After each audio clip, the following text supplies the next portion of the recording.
Hi there guys, Vino here and welcome to this Vino Plonk production and welcome to this time for a cuppa. That's a damn fine cup of tea, and I think that's the first cup of tea I've had in a while in one of these videos, and that's the first cup of tea I've had in a few days. How are you guys doing? Hopefully you're doing really well. It's currently 7:44 or almost 7:45 p.m. on Thursday the 14th of November 2024.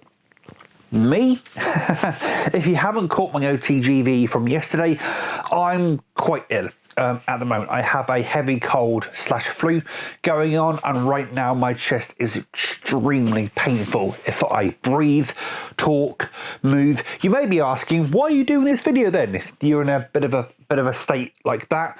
At the end of the day, I'm the kind of person that kind of thinks I should crack on. Yes, I've been off work this week. Haven't been working this week, been off sick.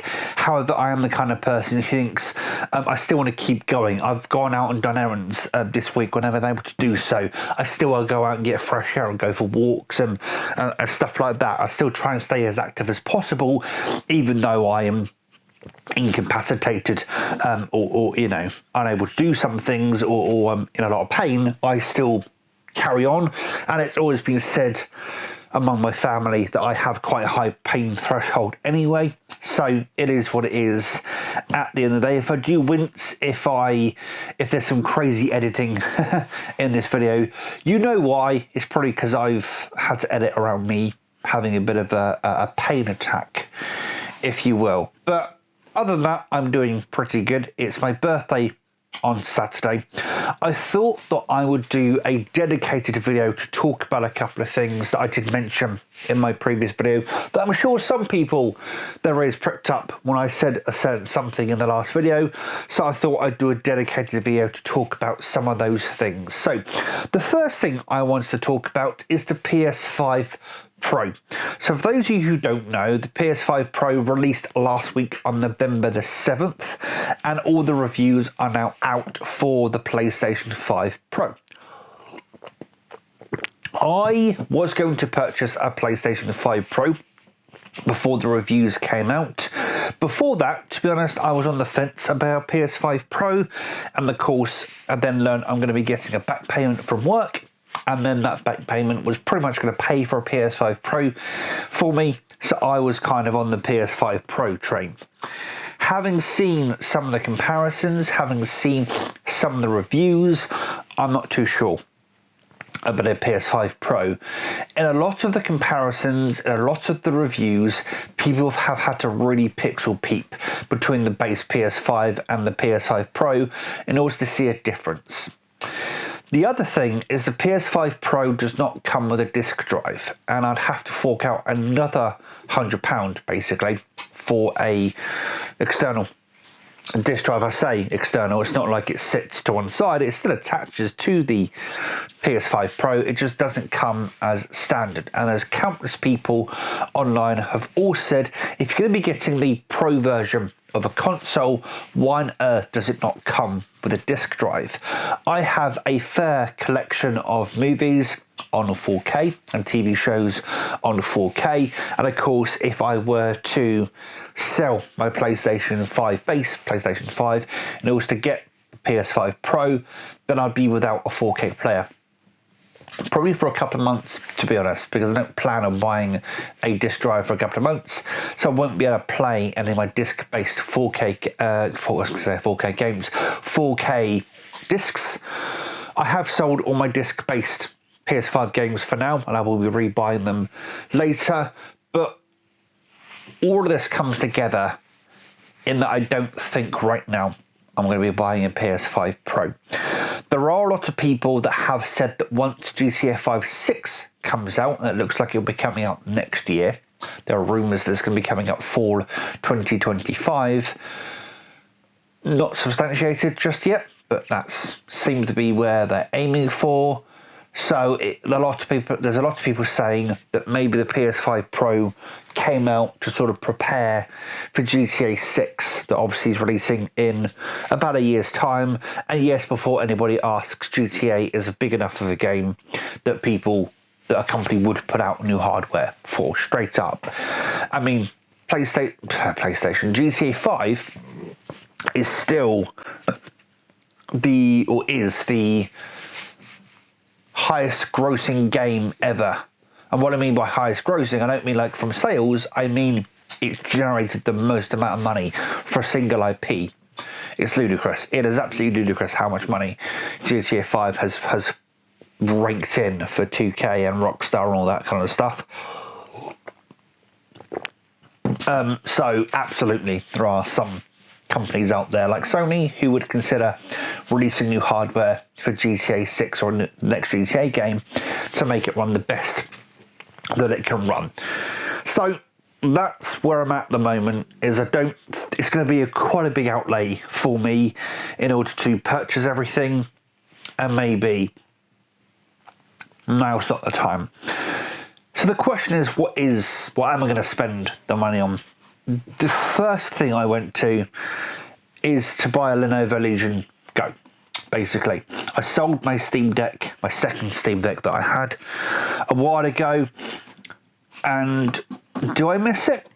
Kind of, but not entirely. I do have a perfectly working PC or laptop, if you prefer, and you could argue that a Lenovo Legion Go is just a portable computer at the end of the day. The other thought that has been going through my head, and I have been messaging some sellers on Facebook Marketplace, is a camera.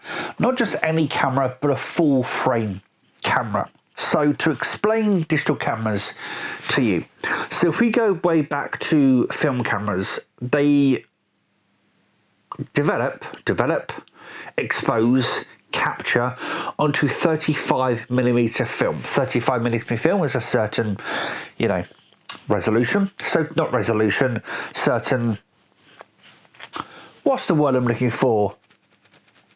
I mean, yes, resolution is the word I'm looking for, but it's a certain size of frame, basically. When digital cameras, DSLRs first came out, they adopted the now fairly common APS-C size sensor. The irony of it is, APS-C is actually an old film that you could shoot on way back in the day. But APS-C seems to be the main size sensor that most cameras, DSLRs, shoot on. Then mirrorless cameras came along, and Micro Four Thirds became a very common form factor, or crop factor, if you want to use actual camera lingo, became a very common crop factor at that point. And then in the professional market, camera manufacturers started releasing full frame sensors, basically. So APS-C is 1.6 times smaller than a 35mm. Micro Four Thirds is 2 times, not 2 times as in it's double the size, it's half the size of a 35mm or full frame, and APS-C is 1.6 times. I know those because those are calculations you've got to do when you're shooting Micro Four Thirds or APS-C to know what kind of crop factor you're getting. Because when you look at the lens of any camera, it gives you the 35mm equivalent. It doesn't give you the so if you've got an 18 to 42 millimeter lens on Micro Four Thirds, you're actually shooting, what is that? We call it 14 to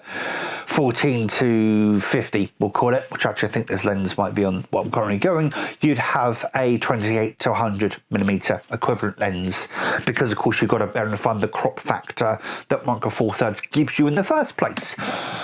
Full frame gives you no crop factor. What you see is what you get. You shoot the whole frame. If you've got an 18 to 50 millimeter lens, you get the full 18 to 50 millimeter focal length on that lens, on that frame, that sensor.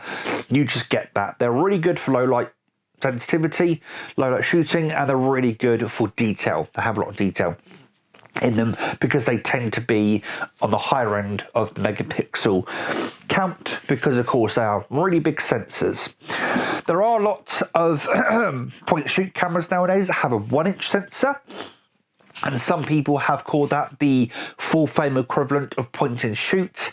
That's a bit of a misnomer. A 1-inch sensor, I don't know what the how much smaller a 1-inch sensor is compared to a full frame sensor, but I understand what they're basically saying. A 1-inch sensor is a really big sensor when you think of, camera, phone cameras and point and shoot cameras. It is a really big sensor. The other thing nowadays is that, even my Micro Four Thirds sensor that's on my GH4 right now, that I'm recording right now, is far bigger than a phone sensor, and full frame is just that much bigger.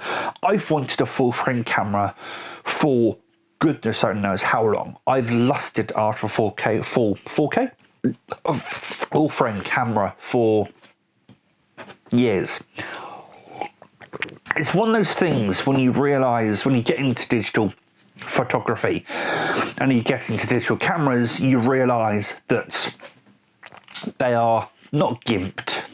If you were to shoot film, you're getting a full 35mm experience. Whereas when it comes to cameras, you're not. And full frame cameras are not cheap. They cost quite a bit to manufacture, and they don't sell too well to consumers like us, or like you, I'd say. Sorry about that. That seems a little bit blunt, but you know where I'm coming from. They don't sell to the typical consumer, is basically what I'm saying.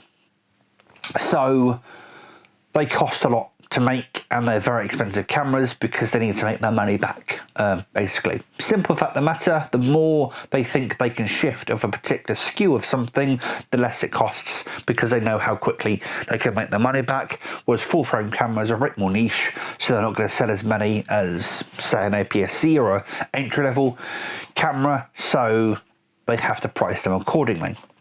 There's a couple of full frame cameras on Facebook Marketplace right now that are within the price range that I could afford with my back pay.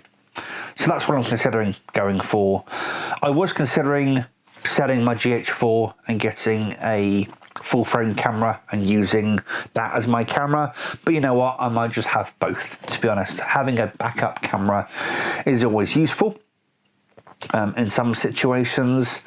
And yeah, I've just always wanted a full frame camera. It's something that, when you start getting digital photography and you learn the sensor sizes, full frame is like, that forbidden fruit that you want to try and get to, try and achieve, and just understanding and wanting to play around with a full frame focal length is something that I've always wanted to do for quite some time. So that is a strong consideration. There is somebody at the moment that I'm in talks with about a full frame camera and maybe some lenses, but we'll see what happens later on. But that's what I thought I'd update you guys on, is the PS5 Pro situation. I'm not over enamored at the comparison that I'm seeing between the base PS5 and the PS5 Pro. And me personally, in my current situation, probably should hold off on one, at least for now. Until next time, guys, please take care and enjoy the rest of your day. Ta-ra.